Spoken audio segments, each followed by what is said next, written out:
never, ever, in all my silly years of doing this crap, I ain't never jumped on no ladder before. And as you get punched, keep your head up. Now come down. Now bring your head down. Yeah. And then you go off. And action!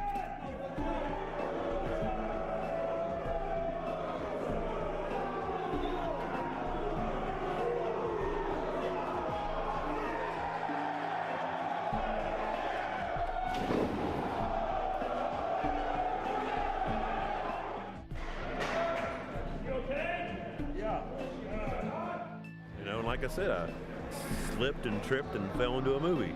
So as long as shit like this keeps happening, man, it's kind of hard to say, I think I want to get a real job. I think that every day, just for a few seconds. You could take a bump, which is just a bump in the ring, which you just hit the mat, or you might take a big bump, which might be considered off the top rope, or a big bump outside the ring onto the concrete. Bump is hitting the ground. A hammerlock and a full Nelson. I mean, we use terms from basic grappling to funny names like ghetto blasters and the top wrist locks and side headlocks and suplexes. Bring it to the ring and we'll work with it. The very first thing we learn in the wrestling school is how to fall down, because it's the most important thing. Right. I mean, you can do whatever move you want if you don't fall down correctly. You know, so once you learn to fall down, I mean, the rest is easy. It really is. I mean, it seems complicated, but to throw yourself to the ground knowing that it's gonna hurt, the biggest bit of advice I could give is go to a wrestling school, a quality wrestling school, because if you don't learn to do it correctly, you will get hurt. It's really important. It's just like any education, you know. If you go to a better school, perfect example. Kid went to our school. He went to try a moonsault, which is a backflip off the top rope. I said to this kid, "Don't do the move. Don't do the move."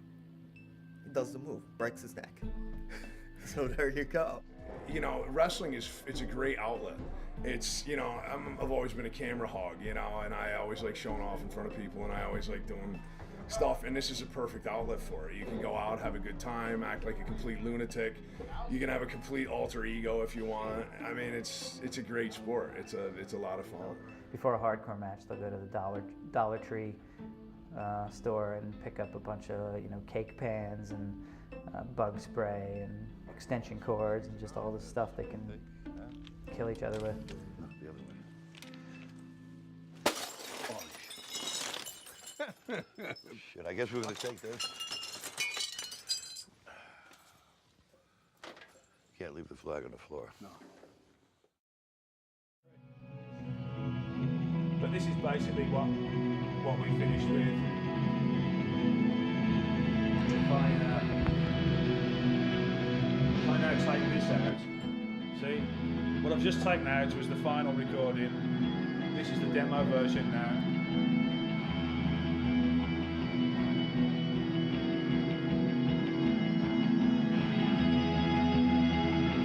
So yeah. But this is sort of where it all takes place, with that view. As luck would have it, I'd met Slash a few months before we recorded at a Velvet Revolver gig, and I'd heard that he was interested in doing some different things and, you know, just trying some different ideas, and, you know, we just thought, well, let's give it a shot, let's ask him, see what he thinks, you know. And he came over, he said, yeah, he was interested, he came over, watched the movie, and he called me the next day and said he'd listened to the demos, thought they were great, and thought it'd be interesting, and let's give it a shot, you know.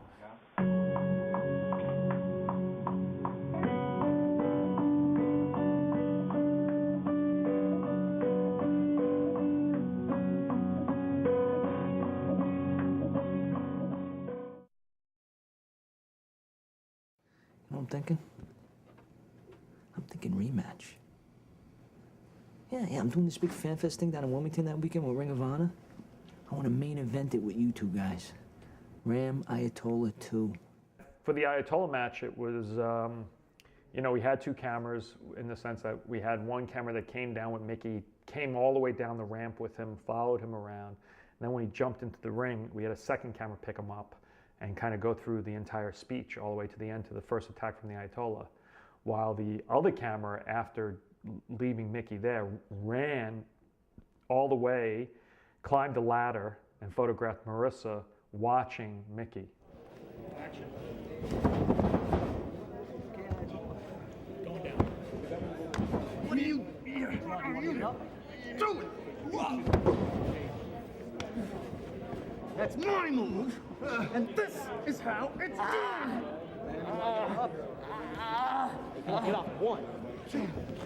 Don't push it through.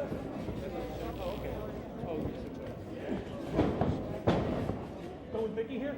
Go down, Mickey. No, yeah, go down with Mickey. Come on, hit me. Hit me. Here. Now roll over. All right, roll over and keep back. Good. Here. Want me to go keep Yeah. out this way? No, I think you can stay over here. Yeah, come over here. Go right over here. Here. Yeah, keep going. Stop.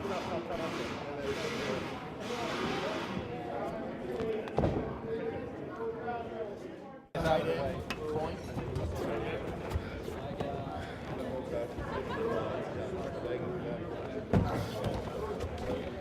Now sell this like you're really trying to run him in. Really, we want Ring of Honor. This is the climax of the film. This is the last scene of the film. So, this is right at the beginning of the match, okay? Later in the night, we're going to do all the pieces of the match. We're breaking it down into pieces. And the first piece we're doing is he's just finished that speech that the stunt double did. Finished when I call action. If you guys can all just be clapping politely, because he just gave a heartfelt speech. And if anyone wants to cry, you can cry too, because it was very heartfelt, okay? It's his big speech, okay?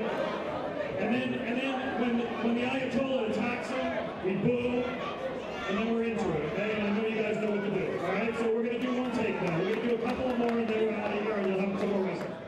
We go into section one, which is we pick it up. That shot starts with Ernest walking over to give Mickey a hug.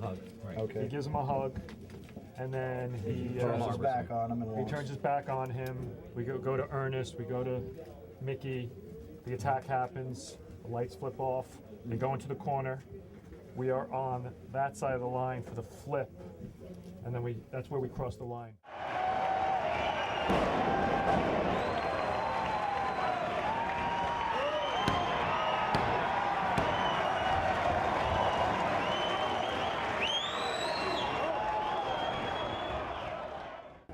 So you actually win in the end. You live.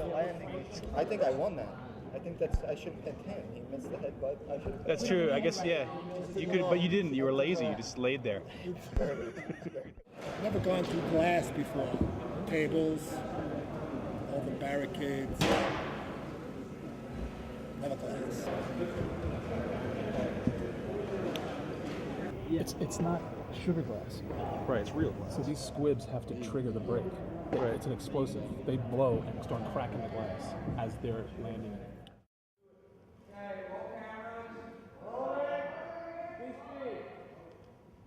Sounds good. Speed on it. Okay, boys, and 1, 2, 3, go!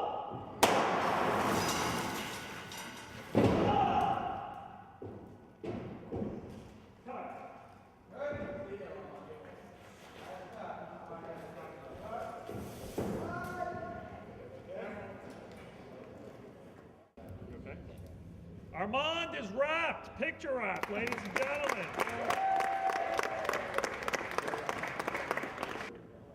Well, let me tell you, a long time ago, I learned to make pain my friend. Here we are. What's the date? March what? March 17th. March 17th. March 18th. The last day of principal photography of the wrestler. And we have one more shot where Mickey Rourke pulls the barbed wire out of his open wound. And it's been quite an adventure, I'd say. We've all gotten to know and love the beautiful state of New Jersey, the Garden State. And we've all gotten to love staple guns. And we've all learned to love Mickey Rourke. And we've all learned to love each other.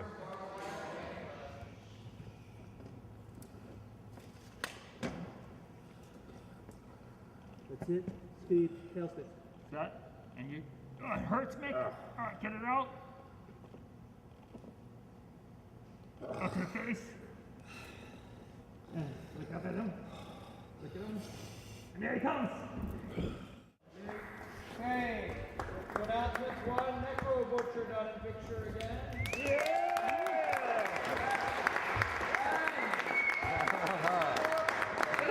Oh, David again.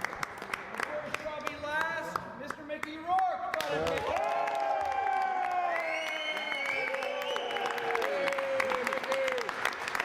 Thank goodness.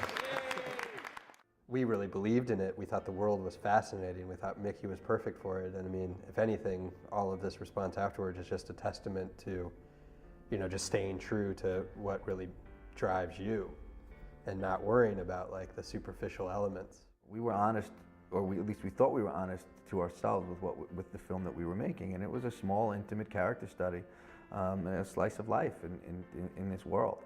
And we had no expectations that even if we nailed what we were trying to accomplish, that we would be where we are today. You can't ever really give a shit about what people are going to think about it. You got to tell the stories you want to tell, and you got to make the films you want to make, and wondering what the audience is going to be and who's going to want to see it.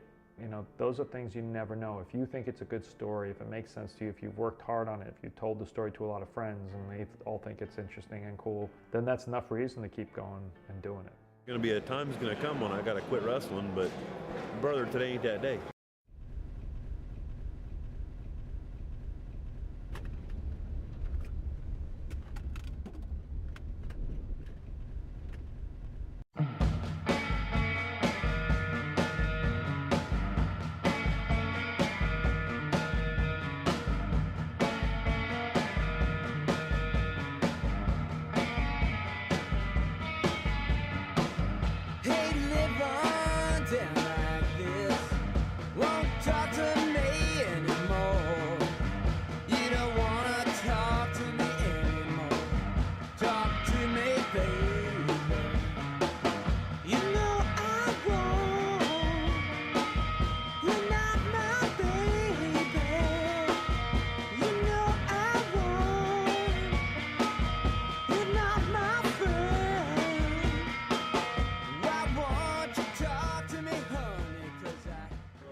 Pathetic. I gotta go again.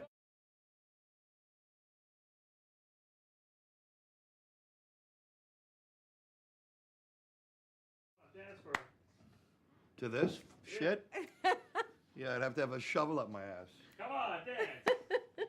You said you weren't gonna do that, you motherfucker. You dance to this shit.